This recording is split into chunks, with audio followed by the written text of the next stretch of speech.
are right halfway there. This is 11th of July, first week within the year, and it gets you thinking that wow, the year is halfway. Where have I reached? And today, really, we are very honored to have with us Ethan Musolini, the merchant of success. Ethan is the CEO of and founder of Success Africa, a human resource development consultancy. He's a motivational speaker, an executive and public speaking coach. He has been in this industry from way back in 2004. He has worked with various institutions, worked the British Council, where he started out a lot of his work. He has worked with clients including ABSA, World Vision, MTN, UN agency, World Bank, Coca-Cola. And I think, Ethan, just because of a lack of space, I would argue that they may be barely a corporate organization you haven't worked with, for those of us who have been following you. He has represented Uganda in the Commonwealth Youth Forum way back in '97, and he has grown in this industry. And at one, and he was the deputy country director of the International Leadership Institute. Ethan has supported several institutions. He has supported very many individuals, and really at the heart of he really espouses this belief that all of us can get better, all of us can make decisions to get better in our personal lives and in our business lives. Ethan is a Rotarian, and we know that Rotary is about really giving back and really supporting others. And Ethan, thank you for that work you do. And Ethan, we are very honored to have you today. We are honored that you have taken off time to just come and share with us on this idea of how can we be able to evaluate where we have reached with our goals. Are we where we want to be? Can we be in a better place? And if we can, what do we need to do? How can we evaluate and realign our goals? That's what Ethan is going to talk about today. Ethan, without taking any more time, allow me to invite you to share with us what you have prepared today.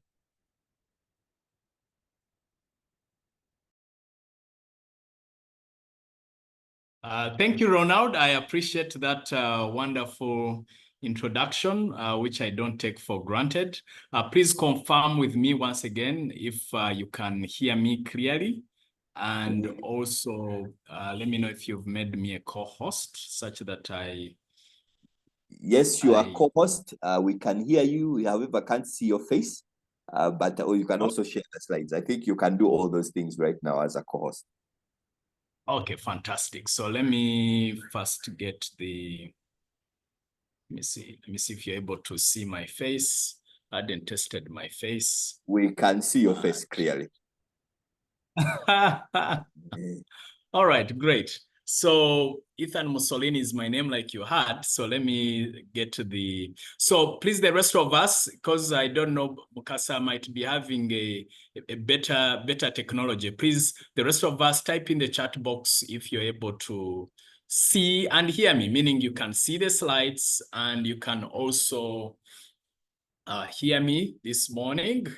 Type in the chat box. And when I'm engaging, I always ask lots of questions. I would prefer engagement, unlike a live event where I can see your face. Here, for me to confirm that you're engaged, I really need to see you typing out in the chat box to know that you're fully engaged. Okay, I can see yes, yes, yes, fantastic. By the way, just to preface this, okay, can see Commander. Oh, what a name, Eunice Navada. Okay, fantastic. Loud and clear, Rotarian Ethan. Oh, Harriet Musoke, good to see you. Twina Moses, fantastic. So just to let you know, I have very high regard for Enterprise Uganda. So in a very, very safe space. I know the leadership team there, apart from the amazing people we are having hosting us, like Mukasa and Abid. I know the leaders from the top bottom. So what I sense about Enterprise Uganda team is that they genuinely care about business people. They really want to see businesses grow. So that's the sense I get, and I'm very good at sensing people. So can we give a thumbs up to Enterprise Uganda team, and also for the Lord keeping us alive and well? Let's give them a virtual round of applause and a virtual thumbs up. They are doing amazing work, and they have been. So when Ronald calls me and I know it's Enterprise, I just come. If time allows, I just come. It's not like I'm targeting to make money or something. Yeah, Mukasa, unless the Holy Spirit invites you and says, send Ethan lots of millions of shillings. But I know this is pro bono work, and I do it happily because I know that Enterprise Uganda also does lots of free work out there. Okay, great. I'm seeing the virtual round of applause. That's for you, Ronald, Abid, and the rest of the team. Please forward this virtual round of applause. So let's pray. Dear Lord, we thank you for today. We thank you for the gift of life. Our hearts are beating, we are breathing. That's a priceless gift that we don't take for granted. Father, we know that we are meant to dominate the earth, to multiply. So, and one of the ways to dominate the earth and multiply is business. And business comes with lots of challenges. It's you who has led us to start businesses, to start enterprises. So we thank you that as I open my mouth to speak, that I am your mouthpiece, that I only speak those things you want me to speak about, and to reflect on the things you want us to reflect. Open our hearts, our minds, our souls, our spirits to receive your wisdom, and not only receive, but also apply. May you open territories for us to expand, to grow, to nurture our businesses, and such that we are a light that shines brightest wherever we are, that we are your ambassadors, that we do businesses that are full of integrity, that do great work, that do constructive work, that brings heaven on earth, that brings heaven on planet earth, Father. We also demand and decree that whatever is not of God, whatever is not of the Christ, is annihilated, consumed, dissolved at the level of cause, effect, record, and memory, and replaced by the light and love of God that never fails. Demand and decree that your light, your blessings always go ahead of us as business owners and families and the people we work with and the staff we work with, such that your will is done in our service, in our growth, in whatever we are doing. We surrender this session into your hands, Father, that your will is done. We thank you for the divine joy, the divine grace, the divine love, the divine abundance, the divine protection, and divine provision. And what we decree and command for ourselves, we also decree and command for the rest of mankind, especially all those who are near and dear to us, and all those other businesses that are doing constructive and positive things in this world. We thank you, we love you, we bless you, we honor you. In Jesus' name we pray and believe. Amen. Okay, great. Fantastic. So let me just capture this so that it's okay. All right. Great. Ronald, please confirm with me that you can still see and hear me. I can see and I can hear you. Fantastic. And I also see your slides. Good. I don't know about you, Ronald, but for some reason I'm feeling so good this morning. So I believe some good things are going to come out of my mouth. All right, great. So we are talking about evaluating and realigning your personal and business goals. So I have, I was chatting with Ronald about this session, and it was about business goals. And I said, you know what, Ronald, we also need to add the personal side of things, because ultimately we are human beings, and therefore it is about what we do, and who you are is going to impact the business that you're engaged in. So let me put a timer here, because I know I love speaking. So if I don't put a timer, I might forget. So I'm going to I want to run through this as fast as I can and then open it up for Q&A, because I believe in Q&A and engaging.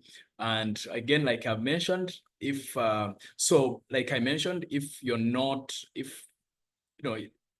ask something, please pay attention, respond, such that we get going together. So a quick brief about me. Some of you do not know who I am. I was born in a very humble background. Let me see how to do a quick snapshot. I was born in a very humble background. That's a political word for saying very poor. I was born in a place called Ruti. It is 3 kilometers Mbarara Kabale Road. And my father was a tailor. He was a P2 graduate. So he was self-employed. So I suppose I saw business firsthand in a way, because he didn't have much schooling. He did not have a formal job out there. So he did all sorts of businesses apart from being a tailor. He would sell secondhand clothes in Obutale. I don't know, they are called markets. So Ronald, you have better English than I do. Obutale is what in English? Is it just general markets, that those markets for Saturdays? I don't know what they are called, but just know they are markets. They are called moving markets. Moving markets. Moving markets. Okay, moving markets. Yeah, so they would move in different places. So in weekends, he would go to those moving markets, and then during weekdays, he was a tailor. But he was an intelligent man. He was what you would call Ainama Geza Mazare, natural wisdom. He taught me things like make friends, work hard, be honest. The other thing he taught me, which I always recommend to people, is he said, wherever you go, speak up. And that has opened up so many doors for me. So I grew up with very low confidence and self-esteem. I would hear words like, you're stupid, you're foolish, you're this, but not just for me, but also my siblings. So I grew up feeling like a second-class citizen, really. And been a victim of jiggers, bed bugs most of my life. I grew up in Omuzigo, and in between Omuzigo, there's a curtain. Behind the curtain is where the VIPs sleep. So I lost my mother when I was 9 years old. I was skinny, but, again, feeling challenged. So got lots of challenges growing up and getting school fees. But by God's grace, I was intelligent. I was doing well in school. At least that's the one thing I could hang on to. And then my turning point happened in 1994. I will never forget that year. There was a debate competition called Constituent Assembly. During that period, there was something called Constituent Assembly debate. People who are at least on the fourth floor, like Mukasa, I remember there was there was a debate to debate the 1962 Constitution to usher in the current 1995 Constitution. So there were representatives. The way you see members of parliament, we had also Constituent Assembly delegates. So someone recommended, which I got to know that it was actually David Pulcor, recommended, why can't we also have children to have representatives? So at the district level, there were debates, and then they had to get two representatives, a boy and a girl, and by God's grace, made it as the best guy from Barra district. So it was my first time to come to Kampala in 1994 to represent my district. So that boosted my confidence and self-esteem. And also a lesson for us here, because most likely most of us are parents. My father is the one who planted a thought, wherever you go, speak up. So by speaking, that opened up opportunities for me now to discover that gift, came to Kampala, that boosted my confidence and self-esteem, then participated in several leadership positions in high school. And shortly after that, my father died. So now I was officially an orphan at the age of 17, but it's my father's friends who contributed money for me to finish A-levels. And by God's grace, made it to Makerere University on government sponsorship. And by I thank government. I mean, government has its own weaknesses and shortcomings, but my friend, people like us wouldn't have, like, just to give you an idea, I'm the first graduate in my, not only family, but literally the whole clan, because the most educated person we had was a P7 graduate.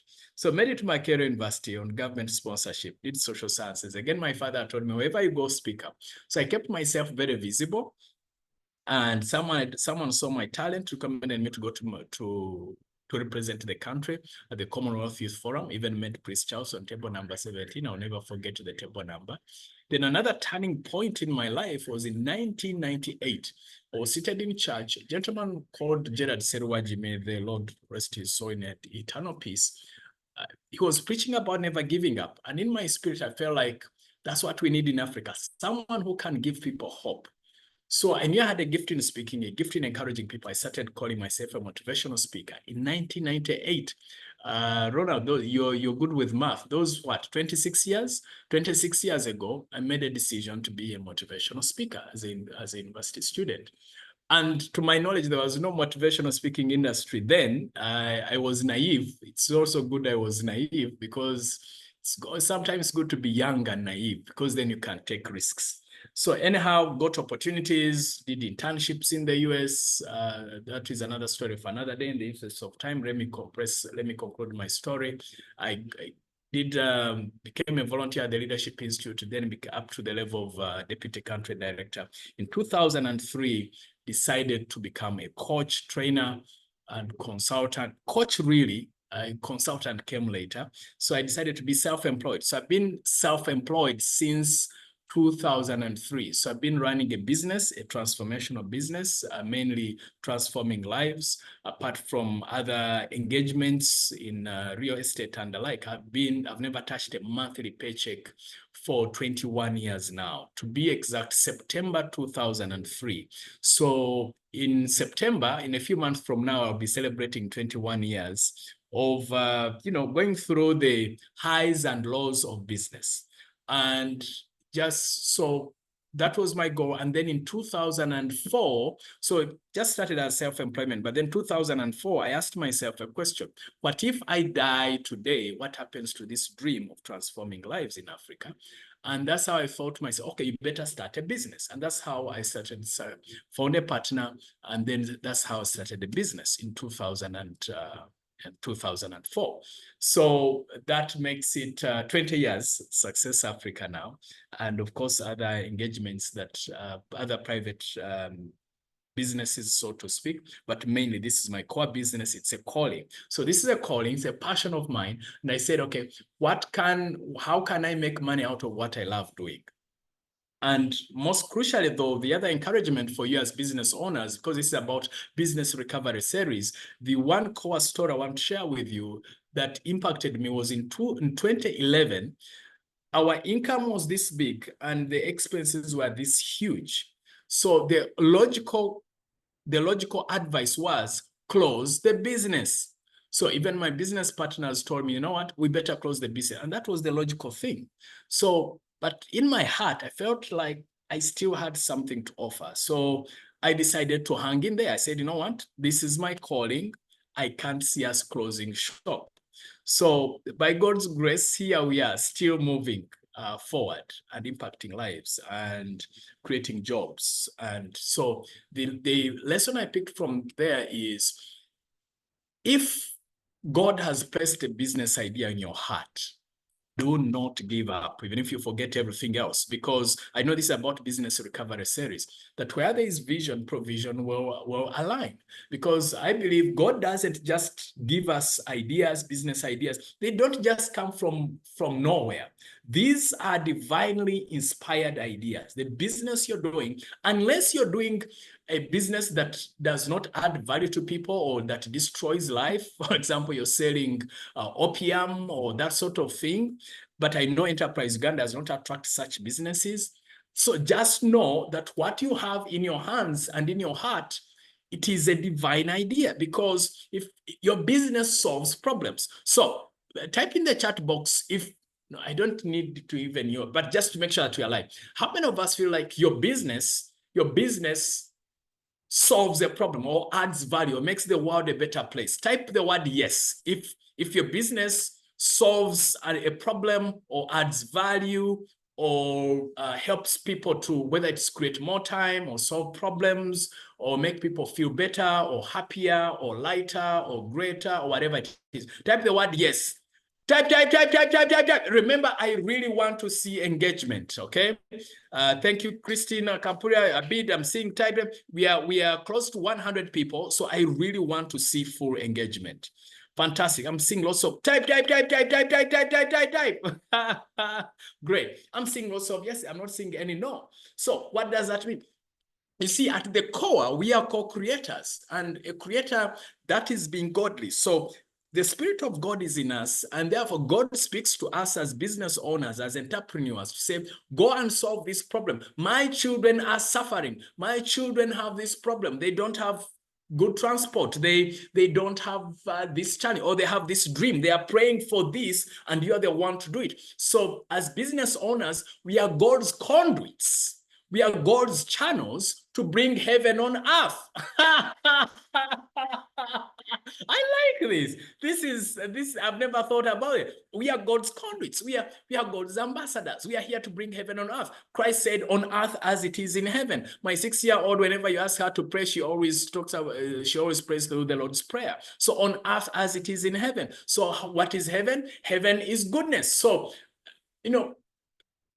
Christ said that the kingdom of God is within you. And so what part of what is within us is that solution, is that godliness, that the solutions, the ideas we bring to bear on planet Earth. So therefore, my encouragement to you, even if you take nothing from this, because I also have challenges like you do. Fine, I'm a motivational speaker, but guess what? Sometimes there are challenges with customers, or we don't have business as we'd want to, or sometimes there's a time when just last month, was it last month? Yeah, just last month, I had a training to deliver on I had an engagement for a Saturday, and I had booked everything, including transport and all this. And then someone calls at 11 p.m. that, hey, sorry, we can't make it. We are postponing this. So the challenges you go through, we also go through them, even us in our kinds of business. So just know I'm with you. And my prayer is that we should never give up if God has given you a business. So like what I'm doing, I don't see myself retiring, because I know it's a divine calling. So I hope this puts the frame of my thought process around business in terms of recovery, because recovery is about that you're down, you go back up. So I want you to hold that frame whenever that is. Okay, great. So let's get rocking. But I was seeing some comments in the chat box. I don't know what okay, there's yeses and all that. Okay, perfect. So, and I saw some people thanking me for sharing my story. Thank you so much. I appreciate that. By the way, go ahead and type in the chat box. What did you learn from Ethan's story? Because I don't just share it for the sake of it. So what did you learn from Ethan's story? Please type it in the chat box. What did you learn from Ethan's story? Please type. What was the one lesson you picked before we jump into the realigning business and personal goals?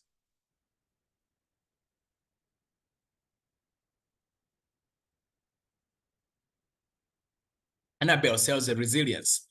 Caroline says, never despise humble beginnings. Great. Resilience, focus. Speak up was the one for me. Great. Focus. Roger says focus and determination. Colin says determination. Kamba says, I learned that God is faith. Christina, never gave up. Absolutely. Emmanuel, father a role. Yeah, Ethan needs to write a book because it seems you have over-summarized resilience. Okay, thank you. I'm working on that. So keep praying for me that it gets. Humble beginnings is not a curse. Absolutely.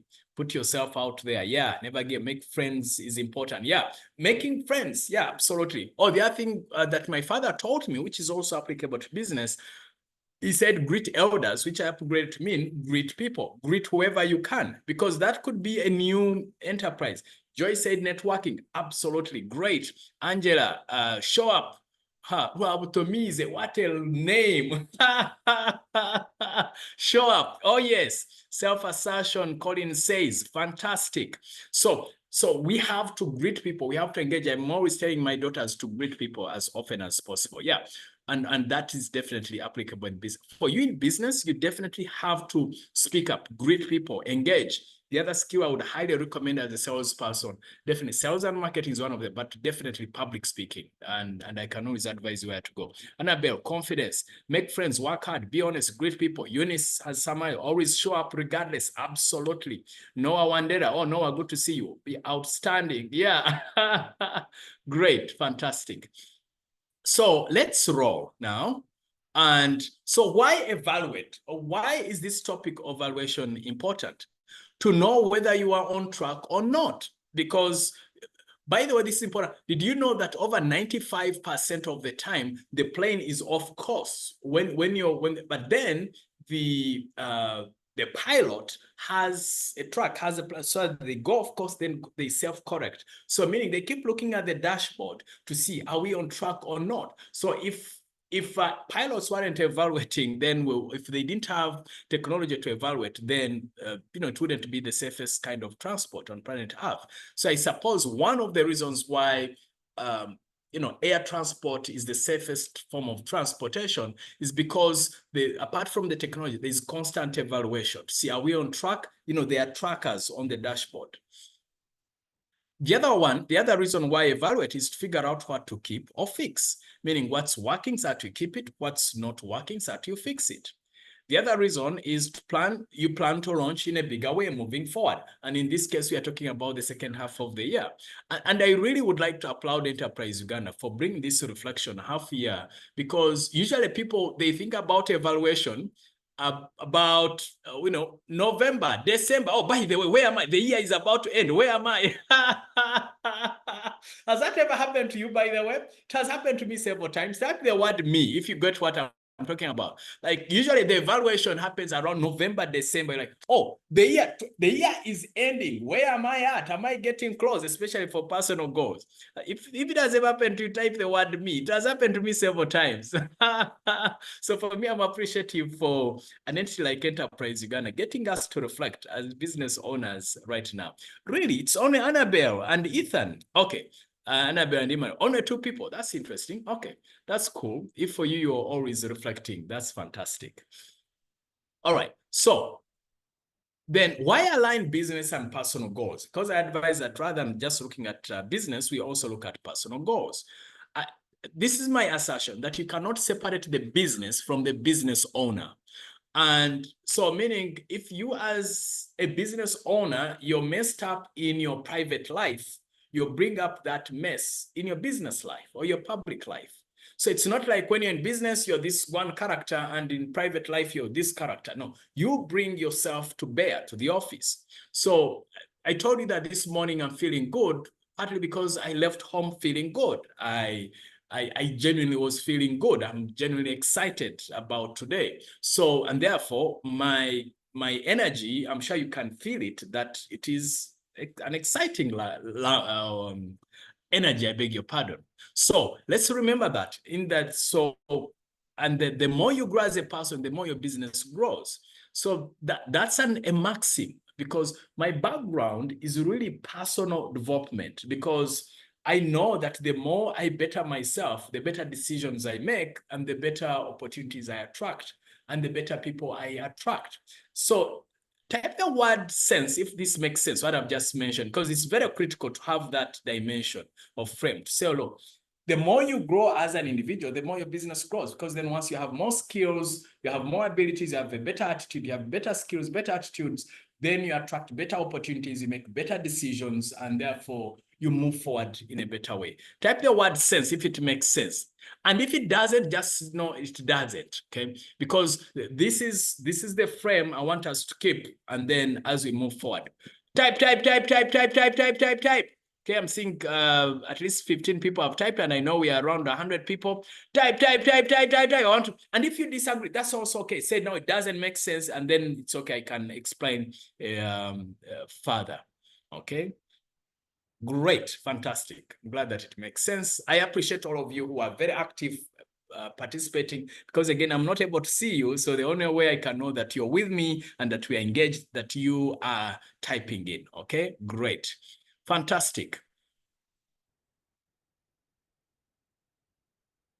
Then when the business and owner are in alignment, growth skyrockets. What do I mean? So alignment in a sense that if, for example, you're not doing the business that you believe in, then you're going to have that inner conflict, and you'll fight yourself and you'll sabotage yourself.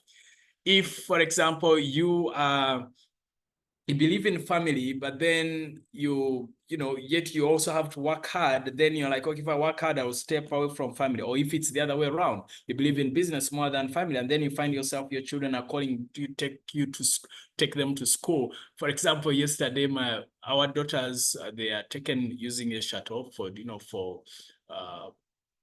alignment purposes. But then yesterday was my firstborn has turned 10. So he said, on my birthday, Daddy, can you pick me? So I had to pick her. So that's alignment. So the point I'm making is you have to make sure that your personal life and business are in alignment. For what I mean by that, for example, if you believe in integrity, which I believe we do, and then someone brings a deal which and they are saying, okay, but you have to lie here. And that has happened to me, by the way, a couple of times. That someone says, oh, that is your budget. Okay, now what you do is you inflate the budget by this much. Then when the money comes in, you give me my cut. And I've said no to such deals, and people become angry with me. And I'm like, boss, that's not my belief. So again, you have to do things where you are in alignment. And if you're not, then you get that conflict. You cannot sleep better. If you can't sleep better, you can't perform better. So this makes a lot of sense. Most people fail in their business because they do not separate business and them. Yeah, I hear you. And what I'm hearing is, for example, having systems, which I know, Esther, by the way, I like how you've spelled my name. You said Mr. Musoli. Surely, I love Kasoli, but I'm not a Musoli. It is Mussolini, Esther. Okay, it is Mussolini, not Musoli. I hope it was just a typo, a typing mistake, not not how you spell my name per se. Yeah, so we need to separate. There's someone who uses symbol. You have to separate a Z and Van is a business. You have to separate the two from that perspective. The alignment, though, here we have to also talk about the values. For example, are your values in alignment with the business that you're doing? Because if your values are not in alignment, it's going to be a big challenge. Okay, so let's see. Hey, typing error. Okay, fine, Esther. That's fine. Sorry. By the way, we had some kasoli at home, so that was quite interesting. So you reminded me of kasoli. I had some kasoli yesterday. So we have a garden at home. Okay, now when we talk about goal achievement, it's about the future you want to see. Okay, and now when we talk about making yourself better, my first book, just to give you an idea, was Think Big by Ben Carson. Are there any fans of Ben Carson? Those of you, any fans of Ben Carson or who watched the movie? There was a movie by Gooding Jr. Who remembers the title of that movie? Abid says yes. Yeah, type the word yes if you're a fan. Integrity and values. Colin says integrity and values are very key in determining our achievements. Yeah, so I'm seeing some fans. Yeah, some Think Big. I know there's another book. Gosh, what is the other book? Can someone type it in for me apart from Think Big? There's another one he wrote. Gifted Hands. Thank you, Abid. Any fans of Gifted Hands? That's my wife's favorite movie. I watched that movie, Gifted Hands. Yeah, also the book, I believe it's Gifted Hands. Thank you, Martha. So yeah, I'm a big fan of, so my first book was Think Big, and that was way back in 1998 when I met my first mentor, Dr. Gerard, the late Dr. Gerard Serwaji. So that's the book he gifted me. And one of the things I noticed was part of what expanded my mind and really took me on the trajectory of self-improvement was his mother. He was from a humble background, and his mother really told him to always go to the library and get books. So unlike today where you have access to so many books. So I believe as business owners, we have to be very intentional to invest in ourselves. So I know for a fact, for example, when I was still at the university, I would get 50,000 and I would spend 30,000 on a book. And then I would eat poorly, literally sometimes just dry tea and bread, just to make sure that at least, so because Christ said that man cannot live on bread alone. So it's like God had already guided me that, hey, young man, invest in your mind, because for me, that was my ticket. So right now, as we speak, my biggest budget actually is on investment, or is on coaching. I have a coach I've been with for close to 10 years now. We meet every Monday. We miss only 2 Mondays in a year.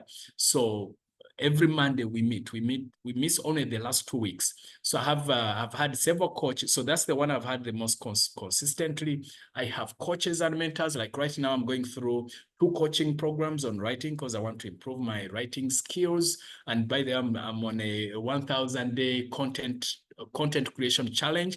By the way, that's a trick, not a trick. It's a tool I would also encourage you to utilize.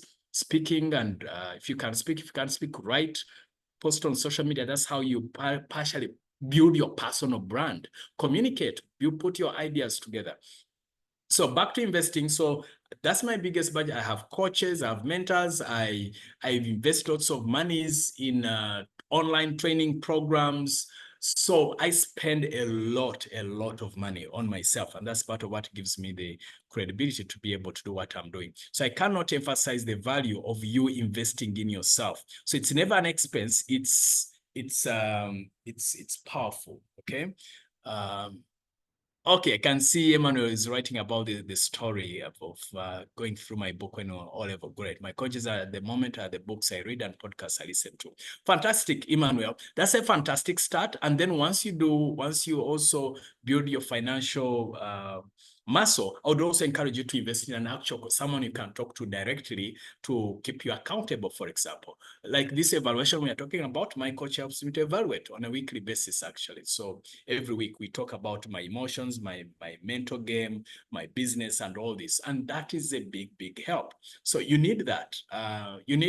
We all need coaches and mentors. Now, when it comes to self-improvement or self-growth, I believe in the MBS framework.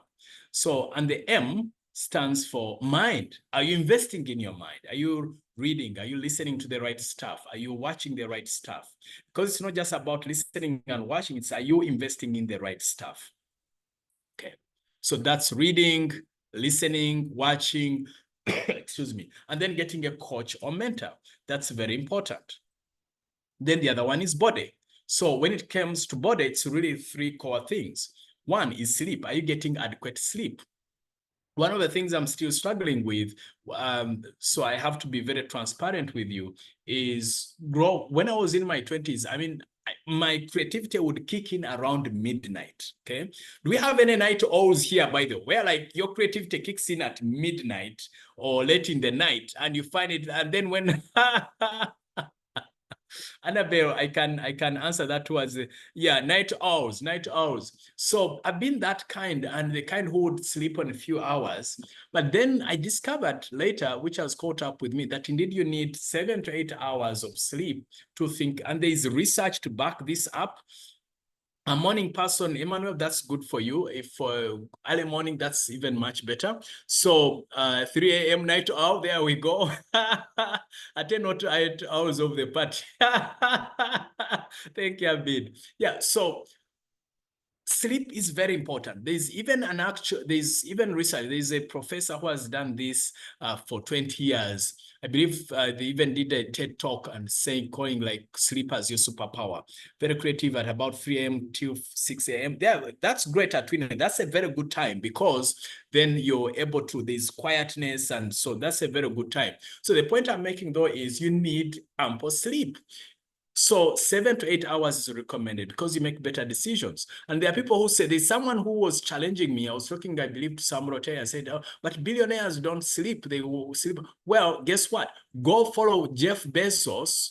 Jeff Bezos, I saw a clip of his. For him, he wants 8 hours. He works, he sleeps for 8 hours because he believes he needs to make quality decisions. So my coach has been pushing me on that front. I've not yet hit the 8 hours yet. So that's still work in progress. I highly encourage you to do that because then when you sleep, you're able to make better decisions. When you don't get ample sleep, then you make poor decisions. And then before you know it, you've lost money, you've lost clients, you've lost stuff. So, and I found myself that when I have ample sleep, I'm much more productive. So sleep is something I'm still working on myself. Your fitness levels, exercise, that one I do, and then diet. So those are the three things. So when your body is not at its best, then either one of these things is missing or a combination of all of this. So again, we're talking about business review, but let me get... So how many of us have noticed that when someone say, I love myself more productive in the morning, 10 p.m. Fantastic. So Helen, that's good for you. How many of us, now this may not seem like, again, why I was pushing that we reflect about such stuff. How many of us have noticed that when your body is in your best shape, you've had ample sleep, you have good diet, you're eating well, you're alert, you produce more? Type 1 if you've noticed that. And when you're struggling physically, you also struggle to be productive. Type 1 if that makes sense, and type 2 if you disagree. Type 1 if it makes sense that you are more productive when you have more sleep, you're physically fit, your diet is great, your mind is at its best, like you perform at your very, very best. Fantastic. There's some energy you have. Yeah, fantastic. Great. I like that. Thank you. Okay, I'm glad that we are on the same page. So this is the key, ladies and gentlemen. And sometimes in business, we rarely talk about these things. And I'm telling you, the same way you need cash to finance whatever projects or programs you need, you also need fuel. Your health is your ultimate fuel to power up your performance.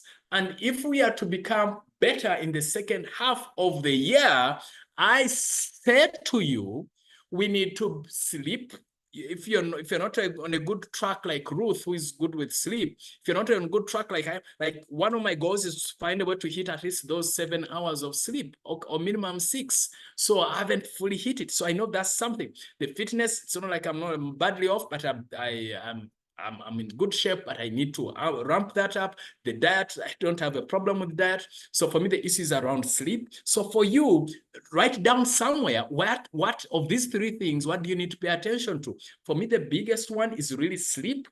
Then that I don't have a problem. Fitness, just to make it better. So if you don't have this fuel in the second half of the year, then you're going to struggle. So, and we know, especially towards the end of the year, there are more stresses and strains, and it's partly because of that, okay? Let me see. Okay, good. So we are on track. Fantastic. Then next is spirit, prayer, self-care, relationships. So these 3, the same way we have 3 things around body, there are 3 things around spirit. It's about prayer, for example, and quiet time and meditation. So spending time with your creator, reading your Bible, reading whatever spiritual text that you have, whether it's the Quran or whatever it is, spending that time with your creator, not just attending the church or spiritual places of worship, but the time you spend with your creator, because remember, you and God are one, and therefore we need to spend time with our creator. I noticed that when I have challenges and I pass them on to God, I feel lighter. So in this second half, we need to spend, if you're not on a good trajectory there, pay attention. Self-care.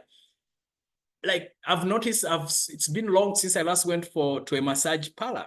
I used to visit massage parlors often. Now that I'm saying it, I need to. Self-care. You need to take care of yourself, because oftentimes as business owners, we are just like pastors. Have you noticed that? Everyone is coming to you with their problems and you have to solve them. So we are like pastors or spiritual leaders, and we are taking care of our staff, of our clients, service providers and all that. But the question is, are you really taking care of yourself? And oftentimes you find you're last on the list. And my coach was telling me, Ethan, you need to make yourself number 1. And moving forward, if you are really to grow, when you're really to grow, we need to pay attention. Consistency in regard to fitness. Sanja says, Mary Grace says, when did I last go to the sauna? Anyway, I walk. Okay, good. Yeah, walking is good, and also go to the sauna or massage parlors and all that. It's very, very good. Professional massage parlors are healing spaces. That massage is therapeutic. Good. Angela, I agree with you 100%. Okay. I last went to sauna in COVID times. Atwine, yeah. So let's revise that again. So so find things that take care of you, because then when you take care of you, remember it's mind, body, and spirit. You can't separate the 3. So when you take care of your body, then the spirit is also happy. Okay. Then relationships. So the relationship, I notice when I'm always in a good relationship with my wife, then my spirit is at peace. When my relationship is a bit of messed up a bit, then I feel like my spirit is grieved. So you can't be happy. So we can call this spirit stroke emotion. Okay, this part. How are you managing your emotional energy and spiritual energy? So these 3 things are very, very important. Okay, great. So now that I've given you the big picture around self-improvement and all this, and around you as a person, now let's look at evaluation questions. Please let me know if so before we jump into this, so I want you to type in the chat box what you found most useful around the personal side of things, okay? What have you found most useful, or what is standing out for you? Emmanuel says 20 to 30 minutes, days easier to maintain that very hard, long workout. One could blend it with dance workouts or Brazilian or mixed martial arts for fun. Great, Emmanuel, thank you. I actually I used to be active in martial arts. I would be happy to share. I would be happy to hear more about what you're doing with the martial arts. Importance of sleep. Please type, what have you found most useful in terms of what I've just shared so far? So Why do women, mothers, wives feel some sense of guilt when engaged in self-care? Yeah, Angela, it's because they have not. So this is what I do, because they are not familiar with the concept that when you the more you take care of yourself, the more you can take care of others. That's why they feel guilty. And also I believe that women or mothers, they are wired for nurturing. So here is the thing. Females or women are wired for nurturing and men are wired for hunting. So when a woman does not feel like they are nurturing or taking care of others, there is that part of them as if they are missing something, because that's who they are. Just like men feel like something is not right if they are not in a hunting mode. Having said that, what I know is that being selfish in a good way is very, very healthy. Mind, body, and spirit is a great deal in business. Absolutely great. So, Mr. Mukasa, kindly look through these comments. I need to pick, let me pick a glass of water. My office, people work virtually, so I'm really alone at office. So just in 1.5 minutes, I'll be back. Just look through these comments, encourage people, or Abid, just read through these comments as I pick a glass of water. Thank you. Okay, Ethan, please take care of yourself. Get that glass of water. It is very important for you. What do you think about the mind, body, and spirit framework? What are the things that you're doing under these that actually re-energize you a lot? And also, what are things that you are doing that sort of take away your energy under each of these? What are your bad habits? What do you need to change to become better under MBS framework? Personally, I noticed that taking walks every day, even if it's for 30 minutes all the time, helps me a lot to think, and also improves my energy levels, and also improves my thinking, because I tend to think when I'm working. I have a friend, for him, it is driving. When he drives around, it helps him to think and sort out some of the issues. What are those things that you do that help you personally? You can just put them in chat. Dixon says self-care at work is important for him. Lanyero Innocent says prayer, sleep, and self-care are very important. All right, Abid, I'm back. Cool. Back to you. Thank But you. you don't see the glass of water. There it is. Okay. Yeah, it is. Thank you for keeping me accountable. Is that Abid? Yes. A bit, yeah. Fantastic. Thank you. Monica says, I actually get more energized whenever I exercise. Absolutely. You can't go wrong. Eating my traditional meals. Yes, I agree. Going out in a green environment. Annabelle, you can't go wrong with nature because it is energizing. And here is why nature is. You see, when you're in crowded places, this is what I discovered. When you're in crowded places, lots of people have negativity. They have negative stuff going on. So that energy actually sucks life out of you. But in nature is life-giving. It's nurturing. So there's no negativity in trees, no negativity in flowers. It's just life. It's God's life beaming and blossoming and nurturing wherever you are. So that's the beauty with the environment, okay? Prayer. Sheila says prayer, exercise, fellowship, good diet, enjoy a movie with family. Fantastic. That's great. Mary says, quick question. After a long day with uncooperative colleagues, what would be the best way to throw this feeling off? This is what I'm suggesting, Mary. For Abid and Mukasa, I would be happy to come and talk about emotional intelligence, because this is a big deal. By the way, for your information, in case you have at least 50 staff that I can speak to, I would be happy to do it pro bono. Okay, pro bono meaning just facilitate my coming to your office. But if it is online, it's 100% free. You have nothing to pay. But for now, so that's a whole topic by itself. So you need core skills. So I have a whole package around this on emotional intelligence. It's something I've been offering pro bono these days, because during COVID, I predicted that the biggest challenge we are going to have is actually mental and emotional challenges, not physical. Okay, so now it's emotional health. So For now, I would say, let me just give you a quick tip. Just practice forgiveness and pray for them. That's all I can say for now. There are many other things I could give you, but for now, encourage these wonderful people here. I can see we can pull in at least 100 people, so I would be happy to come and talk about emotional intelligence. Mary, because I really have lots of ground to cover around the evaluation, I hope that's okay with you. But for now, forgive them and pray for them. Okay, because only hurting people are the ones who hurt other people. They are going through something, but there are many other things we can talk about. Okay, great. So now, thank you for sharing. I appreciate the activity. So now let's look at some evaluation questions that would be very useful for you. So, number one, this is, you ask yourself, on a scale of 1 to 10, where am I in my business goals halfway of the year? So what I mean by 10 out of 10 means you've hit your targets. Let me give you an example. So assuming you had set a goal, Angela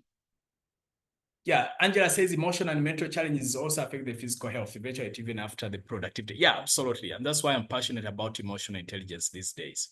So on a scale of 1 to 10, where are you at? Okay, where are you at? Because okay, Monica, yes, you're welcome. I really believe in this. And so what you're seeing accelerating now in suicides and all, I anticipated that during COVID time. I knew it was coming. So people already had challenges. So COVID just accelerated things, and then we had a couple of challenges along the way. So I saw it coming. So it's my way of giving. I really feel being pushed by my God, the creator, to offer as much as I can around that subject, emotional intelligence. So yeah, you reach out. I'll see how to share my contacts at the end. So what you do is, this is what I mean. Assuming you set a goal for 100 million, let's use 100 million for, as a simple goal for us to evaluate. So on a scale of 1 to 10, where am I at in terms of revenue?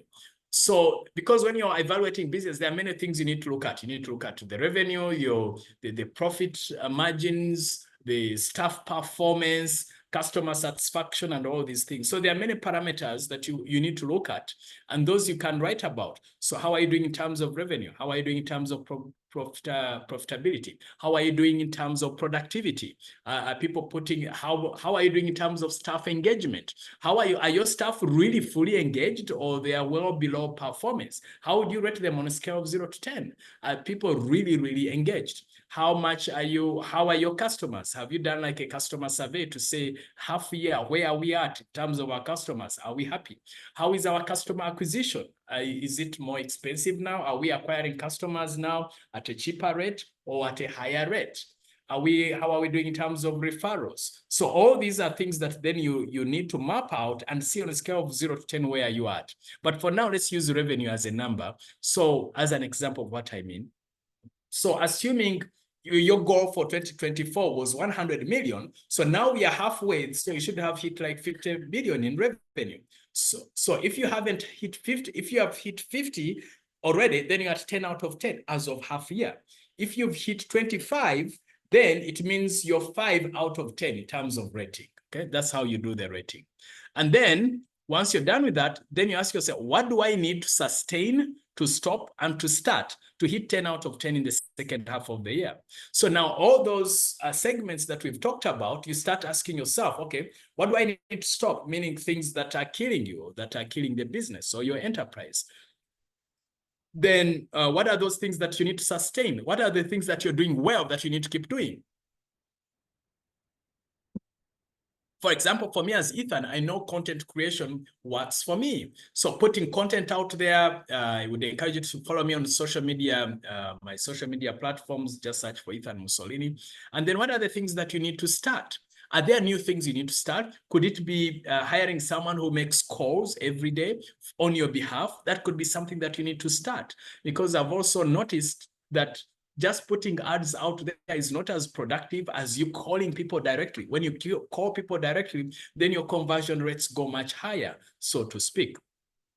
So you need to see what works for you, what do you need to stop. For example, I noticed in our work, because our work is really knowledge work, so during COVID, so we still have the offices here at Impala House, but then I noticed that there was no need for people to be here at office, because then we have to take care of their lunch, then there are other expenses that we have to get engaged in, like utilities and all that. So I technically come to office when I have a meeting, or like now because I have, I'm a Rotarian, so I have to be in town. So that's why I'm here, but mainly I work from home. So there are things, so for me, it did not make sense. We needed to stop people from coming to office. They only come in when they have to, when it's a must. So again, your business could be different. Mine, you know, it's okay. We can run it this way. We are just literally keeping office for people who say, where is your office? And people want to make sure that it's not a briefcase business. All right. So now once you're done with these evaluation questions, which is very important, then the other thing we need to look at is what I would call the goal achievement framework. First of all, do these evaluation questions make sense for you to evaluate the different aspects of the business? Yes or no? Please type a yes if it makes sense. If it doesn't make sense, type a no to make sure that we are on the same page before I give you the framework in which you can use now overall. Okay. Okay, good. Fantastic. Okay, I'm seeing yeses. Type. Remember, I need to know. Nantongo says no. Please let me know what is not clear so that I know what to pay attention to. Nantongo, please feel free. And Abid, if the Nantongo types in the question, just alert me so that I can respond. Let me know where exactly is not clear. But just again to wrap up, it's just like on a scale of 0 to 10, you're thinking to yourself that, okay, so let me see if I can post this. So it's really knowing that, okay, 100 million means 100 million means it is 10 out of 10 hitting that.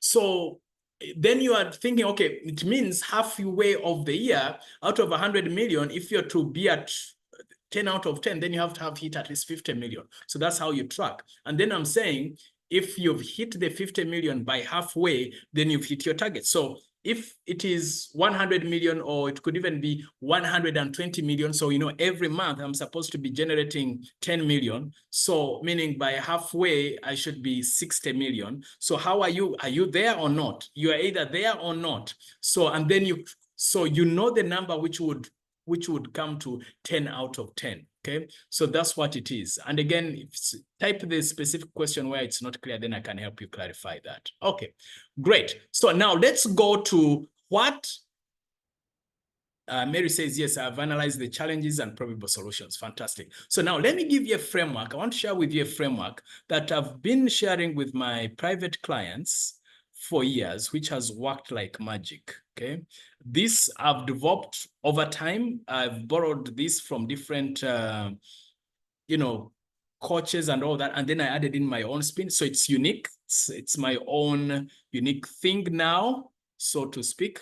Please confirm to me if you're seeing a document on top. I mean a Word document. Abid, are you seeing? Yeah, we can see a document.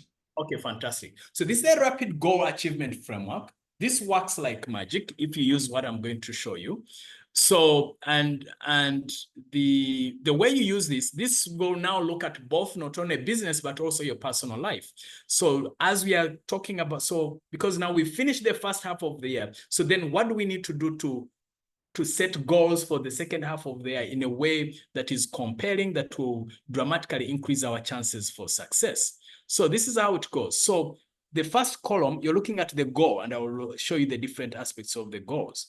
Then you say, okay, rate current state out of 10 as regards the goal. So meaning for your goal, your current state, again, this is now you're evaluating. So assuming you want to have 100 million savings for your business, for example, revenue, where are you at out of 10? So 10 out of 10 is 100 million. So where are you at now? You rate that. You say, then I'm actually seeing there's something missing. Please, apologies. I need to add in something. It's something that I don't know what happened. Search column right. Yes, good. Ideal goal, something was missing. 10 out of 10. So this is what I mean. So your goal could be 100 million, okay? So now you ask yourself, if my goal, let's say business and finance, actually let's use business stroke finance, and then I'll show you the other goals. Let's use business and finance as a test. So business stroke finance, say ideal goal, it's 100 million, great. So what is, rate your current state out of 10 as regards the goal. So you say, okay, right now I'm at 5 out of 10. So meaning you're 50% there, all right? And then next you ask yourself, why is this important? Why do you want to have 100 million? Because part of what kills us when it comes to goal achievement is that we do not have a strong purpose. So you need to have as many reasons as possible why you want that thing, why you want that goal. So you write them down, because I'll be able to expand the business, I'll be able to take care of my family. You write as many reasons as possible because that's what will motivate you. Because there are moments where we are discouraged, and if you don't know the reason why, then it will knock you off the grid. Next, you ask why you believe you will be able to attain the goal. So this I learned that if you do not believe that you achieve the goal, actually, if you're having a notebook somewhere, you should be writing this at least one thing. So what's your goal in the next 6 months? And how do you rate yourself out of 10? Where are you at in regards to that goal you have for until the end of the year? Where are you at? Are you 50% there? Are you 10% there? 20? So when you say 10% there, it means you write 1 out of 10. If you're 50% there, then you write 5 out of 10. Then the reason, why do you want to achieve that goal? Because the why is the fuel that will pump you up to go after your goals. Okay? Then the next column is why you believe you'll be able to attain the goal. Now, if you don't have the faith, then it will slow you down. So meaning here you condition your mind, you convince your mind that this is possible. It's possible because I have more experience. It's possible because I have networks. It's possible because I'm healthy. It's possible because I have enough support system around me. So you write the reasons why you believe you'll be able to attain that goal. Okay. Next, you say, okay, action plan with timelines to get to ideal state of the goal portrayed, or ideal state of the goal. I don't need to add the portrayal. So what is that you want? What is the actions? What are the actions and timelines? For example, it could mean that one of the actions could be to do 100 calls to be able to achieve that 100 million. And you need to make those calls by the end of September. Or you need to set up a factory by the end of October that will process these other products where you have this demand. Okay, so you set an action and a timeline, action timeline. Then next, you ask yourself, okay, what are the routines or daily habits to get you there to make the goal automatic or part of life? So, for example, if you know that you need to bring in more sales, and over time, for every 10 people you close a deal, and you need to bring in 1 big sale a day, as an example, I'm just giving an example, then if you make 10 calls a day as a must, then you're going to get there. So now I know the next segment, like one of the goals there is health.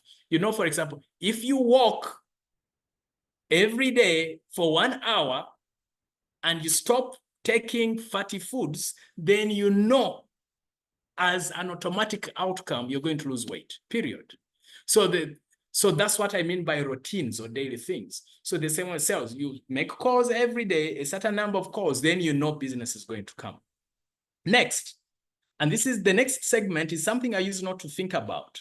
I used to potential constraints or obstacles. What are those obstacles? The potential obstacles could be that power goes off.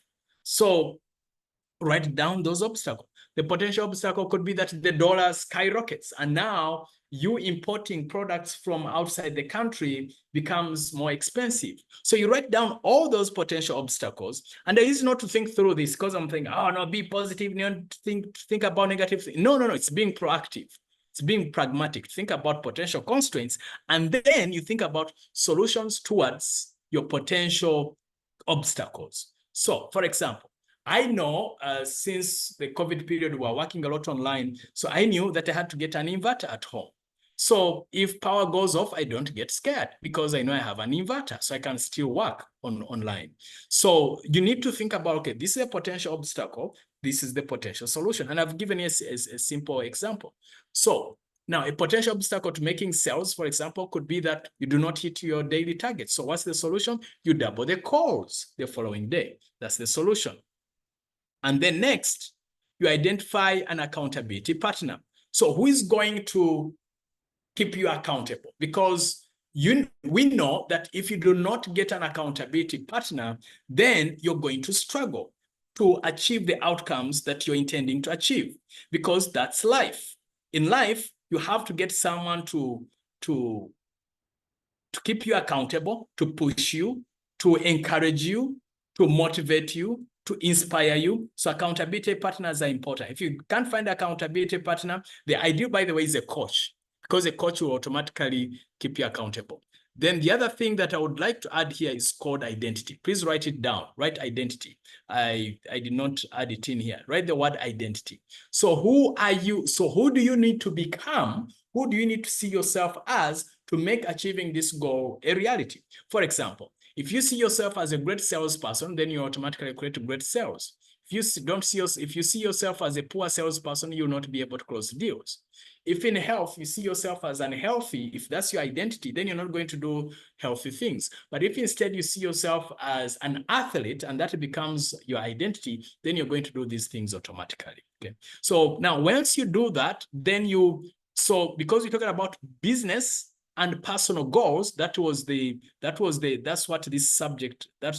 topic is about. So then you don't just look at only the goals, personal goal. You don't only look at business, you look at other areas. Okay. So what are those other areas apart from finance that you need to look at? Okay, just a moment. Let me see. Wondering why my thing is not as big. So there are other areas that you need to look at. So I'm curious what could have happened to my document. Okay, so apart from finance, the other things that you need to look at: health. Please write down health. The other one is relationships, stroke family. The other part is mental. The skills, the skill sets, the psychology, you need that. The other area is contribution. What kind of contribution do you need to make outside there in the world? What do you need to make out there in the world? And then lastly is fun. Table is too big for the page. Yeah, so I'm curious what I did, because it was fitting. This is where now skill sets, and my IT guy is not here. So it's one of those obstacles. One of those obstacles. So which I need to yes. such that I'm not embarrassed in future. So it's because I believe partly because I added in other things which I was not, which I had not planned. Let me see if I close in whether this will help. Just a moment, just bear with me. So then the other thing is fun. Because the other thing I notice as business people, we rarely have as much fun as possible. And yet my coach says that fun is a very important piece. So those are the areas. Now, once you set those goals, now find a way to be consistent. Get people who can help you. Get coaches. Get accountability partners. Get people to engage with you. Create a mastermind. For example, from this group here, you can have a group of, say, 5 people or so, and then you say, can we work together to make sure that we are successful together? Rather than being, hunting individually, can we hunt as a group? So when you do this, then this is how you become more aligned, both in business and in your personal life. Please let me know if this is a framework I can. Angela says, tries changing the page layout to landscape. Okay, thank you. How do I do that? Let me see. Abid, where do I go? Sometimes when you're in these settings, now I'm thinking, okay, I'm losing time. Where do I go again? Layout. Layout. Go to layout. So, moment, layout. Then orientation. Yeah. Okay. Landscape. But it's in In landscape, probably. But I think maybe taking a lot of time on this. Yeah. You can just So continue. at least you've understood. I've given you the areas that you need to work on. Those are the 7 areas really. So just do that. Okay. So first of all, please let me know if this makes sense. If it makes sense, type the word sense. If it doesn't, type please explain this to me. So does this make sense? Do you see how by doing goals, first of all, we've gone through evaluation, but then do you see how, okay, I'm seeing sense, a lot of sense, fantastic, makes sense. Yeah, this is what I've been doing with my private coaching clients, whether personal, career development. This is what I've been doing. This is the first, no, possibly the second or third time I'm doing this in public. So this is something I do, and it's a very powerful tool. And you see that by doing this and going through this and thinking through this, you'll be more aligned. Type the word align. Type the word yes if this serves you in terms of the subject for the day. And if it doesn't, say not yet, okay? If this makes sense. If you see that this will help you to be aligned, both at a personal, Masa Daniel, I don't know what you're doing, but somehow you're writing on the screen. It's coming from your side. Okay, I'm seeing lots of yeses. Fantastic. Great. Fantastic. So let me go back to my slides as we wrap this up. Where are we at? Enterprise Uganda. There's a comment in chat, which where somebody said it is interesting to see Ethan. I think this was Dixon saying it's interesting to hear Ethan talk about my coach, yet you're also a coach. I think, yes. Fantastic. Dixon, I don't know whether that is Dr. Dixon. So here is the thing that you cannot, I believe it's Les Brown, that you cannot see yourself in the mirror if you're part of the frame or something like that. So remember, I am human. I have my own challenges. So there are things I cannot see because they are part of me. Let me give you an analogy. Have you ever noticed that if you did not use a deodorant and you're smelling, most likely you will not feel the smell, or you'll not smell it unless someone else comes near you, say, hey, by the way, you're smelling. So we all need that other third party to look at us objectively, because I cannot be as objective as another person. So we all need that. And by the way, talk about any top performer in the world, they have coaches. So it's not like, I mean, Alex Ferguson was not a better soccer player than Cristiano Ronaldo. But you know what? Ferguson was a coach. He could look at from a distance, away from the stands. He can see things that, I mean, there's no, Pep Guardiola was not as a gifted footballer. I was not better than Messi in terms of playing. But because he was on the third party, standing on the sidelines, he can see things that Messi couldn't see. So we all need coaches. One of the best things I can advise, please find a coach, someone who can keep you accountable. If you resonate with me, you can share your contacts with me, or you can share contacts in the chat. If not, find someone that you resonate with. And so, but finally, as I conclude, here's a question. Who's taking care of you? People come to you for help. Who helps and supports you? So you need a coach and a mentor. You need coaches, you need mentors, you need people to support you. Again, like I've said, business people are like pastors. They are always out there serving people, but who is serving you? Yeah. So if you need me to explain to you some of the different coaching services, I can share that with you. You can type your email and phone number, then I can reach out to you. A bit can help me save the chat, and then we take it from there. So please find someone to help you, to support you. Okay. So,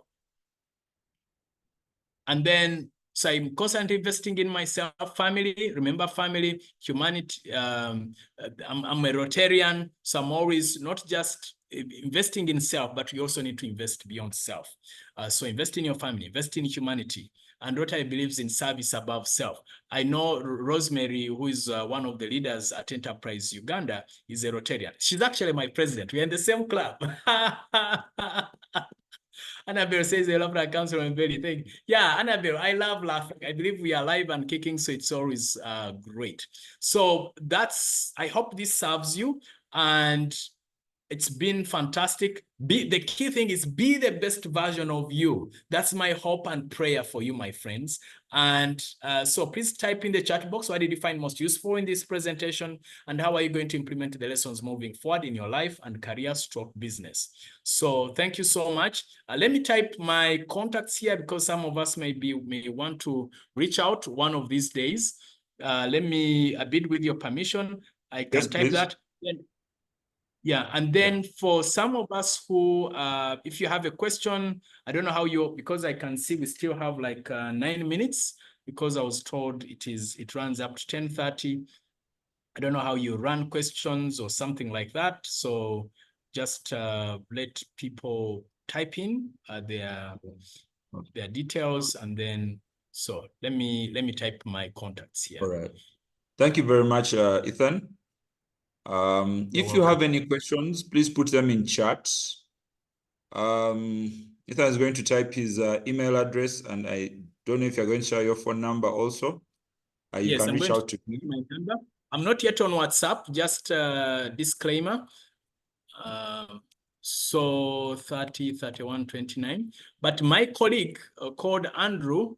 So for Andrew, he's on, I work with him in case you want to reach out on WhatsApp, 0775 718 716 808. And then in terms of, you can get to know more about my different coaching services also if you go to this website, ethanmusolini.com/coaching. Okay, so this is not fitting. Then for Success Africa, just go to, if you have corporate needs, what did I do? If you have any corporate needs, you want to reach out, whether it's team building or that sort of work or human resource training, go to successafrica.com. And then you can also reach out to Andrew. For him, he's on WhatsApp. That's the beautiful thing. 0701 716 808. And then please, I would encourage you, let me share with your website where you can get lots of free information. Go to Succeeding, lots of trainings. So about 2 years ago, I did a series of 50 trainings, and my plan was to sell them for about $500 to $1,000. Then God told me to give away everything for free. So you can access them at succeedingdaily.com. Share that. Please, I would encourage you also to subscribe on my YouTube channel.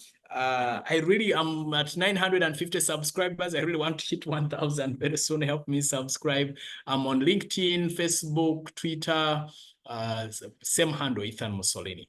So over to you a bit. Let me see. Do we have some questions which have come through? We have no questions yet. Okay. But maybe I can. For us who are typing in our email address, kindly also type in your phone number. I find phone call is easier. Then if you have any questions, I can then answer. So there's a question from Emmanuel. Yes, please. It seems like content is a new goal. Briefly tell us how we could approach our content creation to build a profitable community. How shouldn't we approach it? That's a big question. And again, it would require like another hour plus, but let me see how to frame it. So when you're creating content, you need to think about different things. One, you need to think about what are your interests and what are the subjects that let's say your business is in. So the person who is asking, if you type in your area of business, then I can give you specific angles to approach this. So can that person, whoever it is, who is that? Can they come online, or they can type in the chat? Emmanuel, please type in the chat box your business, the business you're in, or the business that you promote. Okay. But when you're thinking about content, and it's very, very powerful because it's a powerful branding tool. So I believe in education marketing, meaning you don't just market, buy my stuff, this is the mistake I see people do. So do not just move into buy my stuff, buy my stuff, buy my stuff. No. The world gives to the givers and it takes away from the takers. If you just want to take people's money and that's all, then it doesn't add much. So you need to first give. You need to focus on giving. So So how do you give? You give in two aspects. One, your interest. So for example, this is the mistake I used to make. I used to only write about things related to my business, things related to personal improvement, and that's fine. It's still educational marketing. But then I've noticed that people also want to know people's personal lives. So for example, if you go on my latest post on LinkedIn, which I would encourage you to subscribe to follow on LinkedIn and Twitter. So you notice that I talked about our favorite gospel songs as a family. So I listed that. Some people are interested in knowing, okay, what is Ethan Musolini's favorite gospel song? So you write about interests. So sometimes I write about Arsenal. Sometimes I write about, those are personal interests. They're not business related. Then you write about content, something related to your business. I wish the person could tell me what their business is. Then I can give you specific advice. But let me give you an example. Let's just suppose, have they typed their business? Not yet, but I'm just seeing the other questions coming in. Okay, let me summarize that since other questions are coming in. So write about your business, your interest, and then the areas of your business. Let's say you have a cleaning business. So then your content could be, the best soaps for cleaning your home, okay? Or the best soaps for cleaning your office. Now, someone who's reading that say, oh, we can buy, we want to clean our office. And then at the end, they say, hey, by the way, in case you're interested in cleaning and getting the best cleaning service possible, here is my link. So now you've attracted someone who is into cleaning their office, and now they are seeing the value you are delivering. And now if they're interested in your business, they will reach out. And if they are not, that's also fine. So what I love about content, my friends, is this. Even if someone does not reach out to me to get, and I coach them to make money out of them, at least from my heart of hearts, I know I have added value. And because our goal as human beings is to add value to the world. So, Alan, is that the one who had asked the question, SJ? Because I can see Becky. No, it was okay. Emmanuel. Emmanuel. Okay. So for me, so I've given you an example around. So you ask yourself, what are the topics? Oh, the other thing you can do is let me give you a quick tip, by the way, in terms of content creation, because this is a very useful topic. Let me see if I can go here quickly. You go to google.com. Then let's share the window. So we can type questions around cleaning offices. Okay. Let's see what it will bring out. See, what cleaning products do you use? Why are you interested in cleaning? Okay, let me see. What is cleaner interview, cleaner? Why, how come it's clean? Let's talk about frequently. Let's talk about frequently. But I think those are like the questions up there when the Google came. Those are actually frequently asked around cleaning services.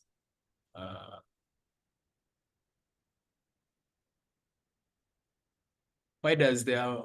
Okay, that's cleaning services. Clean, simple.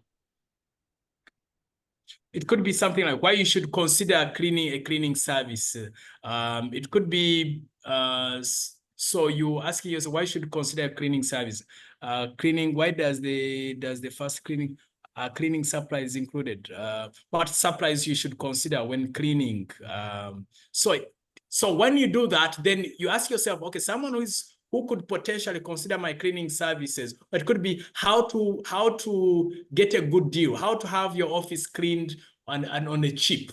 So you are doing that, but then you say, oh, by the way, one of the other things that you can do to have your office cleaned at a cheap is to actually engage a service provider who's been in business for a long time, and that will make a big difference. So the person who asked the question, please let me know if that makes sense or not, okay? Emmanuel, you can type in chat if that makes sense. We're just going to take two questions due to the time thing. The first one is, could you share your X handle, Mr. Musolini, please? X handle. Just go to twitter.com/Ethan Musolini.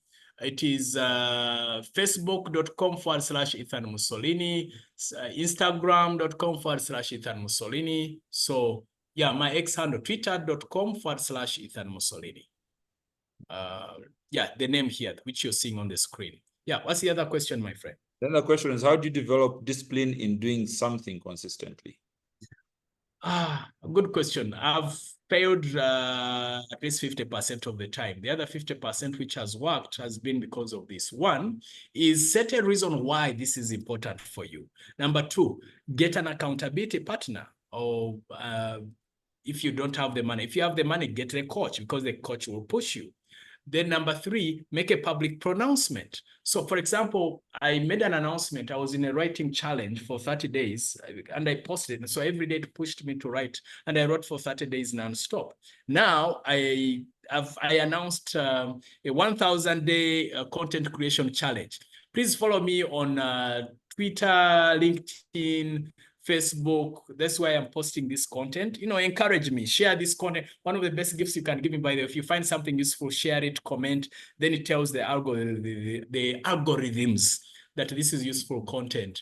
And so by making a pronouncement, I'm like, oh, it's pressure. So it puts you under pressure to do that thing. And then finally, start small. Assuming you want to start doing exercise and you've not exercised for the last 30 days, do not start by walking 10 kilometers. Your muscles will get sore like crazy. Start with 10 minutes this week. Then the following week, do 15 minutes. Then the other week, 20 minutes. The problem is some people start something and then they want to gobble it up. They go super crazy and then they get this burnout and then they get discouraged. And then find something, get a calendar. This is a psychological tool I discovered that is rarely used. So what you do is you create a calendar of the number of days, of the number of things that you want to do. And so what you do is when you do this calendar, whatever it is, hope you're seeing. So whatever the date is, once you're done, then you put an X. So when you do something like this, when it looks like a chain over time, like there's something I've been doing for the last 45 days, this motivates you. So when you see this chain, like you don't want to break the chain. So create a calendar that will also help you, okay? Okay, Ethan, Esther says, I'm offering services to be your rapporteur, to produce a one-page at the end of your sessions, pointing out key takeaways which you can share and post. Esther, Esther, I appreciate that. Please reach out to me. That tells me you're a giver. I want to know more about what you do. You call me shortly after here and let's talk. I'm always looking for people with skill sets. And by the way, I'm looking for also people who can volunteer for me to do sales, for example. If you have other skills, whether it's video editing or content creation or marketing, and then in return, I can offer you my coaching services. And Esther says everything I'm sharing is very important. Thank you so much, my dear, for grace. And by the way, with sales, I would offer you a commission if you know someone who is willing to do sales, but they must have integrity, who can do sales for me and 100% commission. I would be happy to work with them and offer value to them. Sheila Wamala, if you can also share your phone number, I would really appreciate that. Abid, any other question you want me to answer before? Yeah, the number, but I think we need to conclude. Maybe if you can do this one in like 1 minute. What is the difference between a coach and a mentor, and how do you get a mentor that resonates with you? Okay, so how do you get a mentor that resonates with you? That resonates with you. Okay, good question. So typically, let me see how to answer this. So typically, you find that a coach is someone who will take you from from position A to position Z. You say, I'm at position A and I want to get to position Z. How do I get there? For example, I've had people who come to me and say, I'm stuck in the middle level management. I want to get to director level. They come to me, so I'll coach them, whether it's public speaking, communication skills, mindset, and all this, and we keep tracking. And typically those who work with me long term, they see progress. So a coach, you're here and you get there. So you say, okay, if you are to get there, these are the things you need to do. These are the mindsets you need. These are the skill sets you need, and they keep you accountable. So for them, they're about outcome based. Okay. Now, a mentor really is about lifestyle.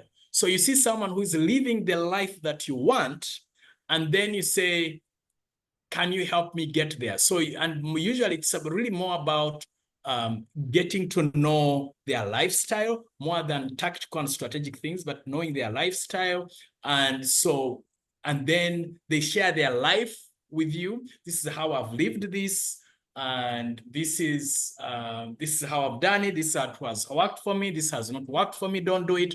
And a coach does not even need to be an expert in your space. For example, Jose Mourinho, to my knowledge, I'm not sure if he has ever been a professional footballer, yet he's one of the best coaches in the world. Why? Because as a coach, their job is to know this is the goal. So how do we get there? It's about understanding your psychology, keeping you accountable, pushing you. So for example, I don't need to be an expert in your business. If I know my job is to keep you accountable, for example, I know we've agreed and you set goals and outcomes and they keep you accountable. For example, if we agree that you're going to make 10 calls this today or this week, then my job is to ask you, did you make those 10 calls? If you achieved, fantastic. If you didn't, how come? How can you make sure that next time you do, you make that happen? And then a bit finally, I forgot to mention, if with your permission, I would be happy with the questions because I'm always keen to answer questions. I would be happy to receive the questions. Then I can create a video. I can record a video with those questions, send it to you, and then you with the members, because you know this group. I love business owners because I know business is tough. So I may not have answers to everything. Those I can answer, I will answer. Those I don't, I'll tell you. But I love business owners because I know business is tough. We are endangered species because most people come to us for help and we have very few people helping us. So I like Enterprise Uganda. I know it attracts a good community. Enterprise Uganda team, they're like my brothers and sisters, honestly. So I'd be happy to answer those questions and then send the video, okay? All right, that is good. I've saved the chat. Wonderful and inspiring discussion. You've saved the chat? I've saved the chat. So maybe people, you can continue your questions in chat. We shall save this chat, send the questions to Ethan, and he'll do a video where he'll be able to answer all the questions that are there. Thank you very much, Ethan, for this presentation. Actually, 2 years ago, I also got a coach. Actually got a mentor. And that has been very intriguing for me. And I've seen a lot of growth, both in my business and in my personal. And I've never met this gentleman. All of them have been virtual. He's based in Kenya. But getting a mentor is very good at whatever level you are. You may find even the president of the different countries have mentors in different things. So Abid, it's interesting you're saying that. I was doing an internship in the US, and there's this guy, because part of what I coach people in public speaking. That's a skill, by the way, I would highly, highly recommend you. It's an area I have an expertise in for over 20 years, because as a business person, you are talking to people. So it gives you a platform to market big numbers and make a difference in people's lives. So there was this guy who was coaching us and training us in public speaking. And then he said that Bill Clinton in 1988, he was booed off the stage as he was vying for presidency. Now, this is a guy who has insider information. And what people don't know is that Clinton was booed off the stage in 1988. Now, this gentleman was working with a woman who coached 5 US presidents. So he had the insider information. So what did Clinton do? Got a voice coach, a speech coach, a drama coach, then watched Ronald Reagan tapes for a long time, because Ronald Reagan was known as a communicator and he was an actor. He has the background in acting. So he was an excellent, top-notch communicator. 4 years later, he becomes the US president. What are people saying? Oh, that guy is naturally good. No. I believe naturally the nature part is 20 to 30%, 70 to 80% is the work you put in, the training, the skill set, the mentoring, the coaching. All this stuff works like magic. So it's about the effort you put in, the coaching and mentoring, just like Abid is talking about. So please invest in yourself, find a coach, find a mentor. Again, I know I'm not a fit for all of us. For some of us who are a fit, leave your comments. For some of us who are not, please find one. If there is someone that you've been considering and dragging your feet, please, this is the time for you to step up, and then you make the second year a better year, a great second half. So may the good Lord bless you. It's been wonderful being with you. I can see Abid looks like a professor right there with his specs and his gray beards. So may the good Lord bless you, my friends. It's been fantastic. can see we've been fully engaged. I appreciate that. May the good Lord bless you. Thank you very much, Ethan. Thank you, everybody, for today. It is the Business Recovery Series every Thursday. Come to you, we bring you amazing speakers like Ethan. A thing that somebody mentioned about Ethan is that laugh of yours is trademark and it comes from the heart. That is beautiful and always wonderful to hear. You can always reach out to us. All these sessions are put on the social media channels of Enterprise Uganda. YouTube, Facebook, Twitter. Kumba, I'm not supposed to be saying Facebook. Anyway, but Twitter and all the other ones. We shall have different sessions. And Ethan shall definitely get back in touch with you about emotional intelligence session. And also doing the lead up to the Global Entrepreneurship Week. So we are going to have a lot of different sessions coming up. Raising capital, taking care of yourself, spiritually, emotionally, physically, and your business grows. Thank you, everybody. I'm actually thinking we can do emotional intelligence for business owners. We can customize it for business owners since your crowd is mainly business. Business owners. Yes, we already discussed with Ronald. We are going to do that one. All right. Thank you, everybody. Alan, you have said you need a mentor. I hope you put your contact there. Ethan will get in touch. But you also have his contacts. You can also get in touch with him. All right. All right. Thank you, everybody. Have a nice weekend. Have a nice day. Have a lovely, productive life.